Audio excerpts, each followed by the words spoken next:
قبل ما نبداو ما تنساوش ديروا جيم الفيديو وتشتركوا في القناه ديال متمدرس باش ديما يوصلكم جديد اخبار السلام التعليم. عليكم واهلا ومرحبا بكم مشاهدينا الكرام. كنتمنى جميع المتابعين يكونوا بصحه جيده وعلى احسن الاحوال. في هذا الفيديو غنشوف واحد البلاغ عاجل من وزاره التربيه الوطنيه والتعليم الاولي والرياضه.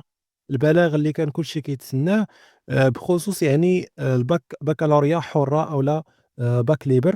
فكما كتشوفوا معايا فرسميا تم فتح التسجيل في البكالوريا واللي غادي يبدا نهار الخميس 5 دجنبر. غادي تفتح الموقع. الجديد هذه السنة أنه غادي يتم إلغاء الملف الأبيض.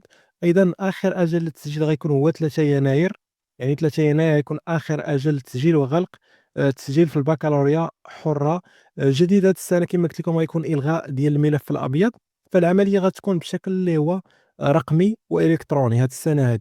أيضًا اللي خص التلاميذ والتلميذات يعرفوا أنه خص ضروري يكون عندهم داك التطبيق ديال هويتي الرقمية ويكون عندهم الهاتف اللي كيدعم الخاصية ديال NFC. أيضًا اللي خص التلاميذ والتلميذات يعرفوا أنهم اللي عندهم بكالوريا في شي مسلك فراه خصهم يغيروا المسلك، يعني ما يديروش نفس المسلك اللي شدوا فيه البكالوريا. هادو اللي عندهم باك وباغيين يديروا باك ليبر آخر، هادشي اللي كاين.